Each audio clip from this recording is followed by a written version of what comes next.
વડોદરા મહાનગરપાલિકા દ્વારા પશ્ચિમ ઝોનમાં ઘન કચરાના ડોર ટુ ડોર કલેક્શન માટે નવીન ટેકનોલોજી યુક્ત વાહનોનું ફ્લેગ ઓફ કરાયું. નાગરિકોને કચરો અલગ કરીને આપવા વીએમસીની અપીલ. વડોદરા મહાનગરપાલિકા દ્વારા શહેરની સ્વચ્છતા વ્યવસ્થાને વધુ સશક્ત અને અસરકારક બનાવવા માટે પશ્ચિમ ઝોનમાં ઘન કચરાના ડોર ટુ ડોર કલેક્શન અને વહન માટેના નવીન વાહનોનું ભવ્ય રીતે ફ્લેગ ઓફ કરવામાં આવ્યું. આ સમારોહમાં વિધાનસભાના દંડક, મહાનગરપાલિકાના મેયર, સ્થાયી સમિતિના અધ્યક્ષ, ઉપમેયર, વીએમસીના દંડક સહિત કોર્પોરેટરો, ઉચ્ચ અધિકારીઓ, ચૂંટાયેલા પ્રતિનિધિઓ તથા સ્વચ્છતા વિભાગના કર્મચારીઓ ઉપસ્થિત રહ્યા હતા. નવીન ટેકનોલોજીથી સજ્જ આ વાહનો દ્વારા હવે ઘર ઘરથી કચરો એકત્ર કરવાની પ્રક્રિયા વધુ ઝડપી, સુવ્યવસ્થિત અને પર્યાવરણ મૈત્રી બનશે. આ વાહનોમાં ખાસ કરીને ભીનો અને સૂકો કચરો અલગ રીતે એકત્ર કરવાની વ્યવસ્થા કરવામાં આવી છે, જેનાથી કચરા સંચાલનમાં વધુ અસરકારકતા આવશે. આ ઉપરાંત ધાર્મિક કાર્યોમાં વપરાતા ફૂલ અને શ્રીફળના કચરાને પણ અલગથી એકત્ર કરવામાં આવશે. પશ્ચિમ ઝોનમાં શરૂ કરાયેલ આ નવા વાહનો સ્વચ્છ ભારત અભિયાનને વધુ ગતિ આપશે. વડોદરા મહાનગરપાલિકાએ આ પ્રયાસની સફળતા માટે નાગરિકોને પણ ઘન કચરો અલગ કરી આપવાની અપીલ કરી છે, જેથી શહેરને સ્વચ્છ, સુંદર અને આરોગ્યપ્રદ બનાવવામાં આ અભિયાન મહત્વપૂર્ણ ભૂમિકા ભજવી શકે. વડોદરા મહાનગરપાલિકા દ્વારા આજરોજ પશ્ચિમ ઝોનમાં ઘન કચરાના નિકાલ માટે લગભગ 367 જેટલા વાહનોનું આજે લોકાર્પણ ફ્લેગ ઓફ કરવામાં આવ્યું.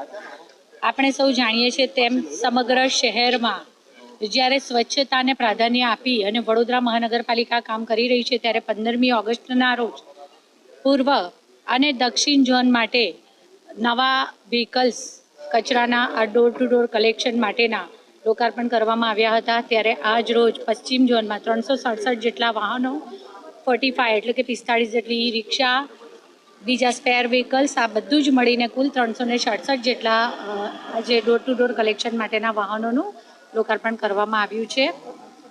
જેમાં અલગ અલગ ધાર્મિક જે વેસ્ટ હોય છે, જેમાં ફૂલ, પૂજાપો વગેરે હોય છે, એના કલેક્શન માટે એક ગાડી છે. કિચન વેસ્ટ માટે પણ આ કલેક્શન માટેની ગાડીઓ મૂકવામાં આવી છે, જેથી કરી અને સૂકો કચરો, ભીનો કચરો, પછી જે ઈ વેસ્ટ છે, એવા અલગ અલગ 5 અલગ અલગ વિભાગો પાડવામાં આવ્યા છે અને એ પ્રમાણે વાહનો આજરોજ લોકાર્પણ કરવામાં આવ્યા છે. વોર્ડ નંબર 8, 9, 10, 11 ને 12 પશ્ચિમ ઝોનમાં સમાવિષ્ટ આ બધા વોર્ડમાંથી આ રીતે કચરાનું કલેક્શન કરવામાં આવશે.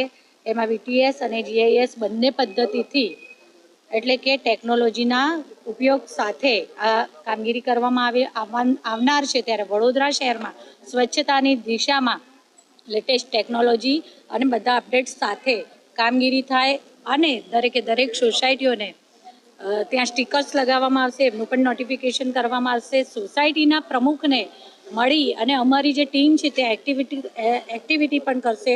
લોકોને અલગ અલગ કચરાને અલગ અલગ રાખી અને ગ્રીન ઈ વેસ્ટ છે કે પછી સૂકો કચરો છે, ભીનો કચરો છે, આ બધું અલગ અલગ એમના દ્વારા આ ગાડીઓમાં કલેક્ટ કરવામાં આવે, એના માટે જાગૃતિ લાવવા માટેના પણ કાર્યક્રમો કરવામાં આવશે. અને સાથે સોસાયટીના પ્રમુખોને સાથે મળી અને દરેક સોસાયટીના ગેટ પર એક સ્ટીકર લગાવવામાં આવનાર છે, જેમાં સોસાયટીની જે ઈચ્છા છે એ સમય પ્રમાણે આપણી ડોર ટુ ડોર કલેક્શનની ગાડી જઈ શકે, જેથી કરી અને સમગ્ર શહેરના નાગરિકોને એમના જે ફાવે, એમને જે અનુકૂળ હોય એવા સમયે આપણે કલેક્શન માટે જઈ શકીએ.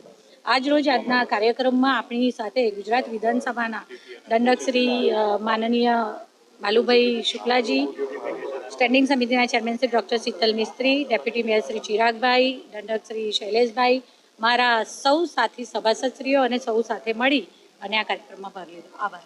આજરોજ વડોદરા મહાનગરપાલિકા દ્વારા પશ્ચિમ ઝોનમાં એટલે કે વોર્ડ નંબર 8, 9, 10, 11 અને 12 આ વિસ્તારના 3 લાખ જેટલા મકાનોનો તમામનો સર્વે કરીને, જીઓ ટેગિંગ કરીને, અત્યાધુનિક પદ્ધતિથી અને 367 જેટલા નવા વાહનો મૂકીને આજથી આગામી 10 વર્ષ સુધીનો જ્યારે કોન્ટ્રાક્ટ આપવામાં આવ્યો છે.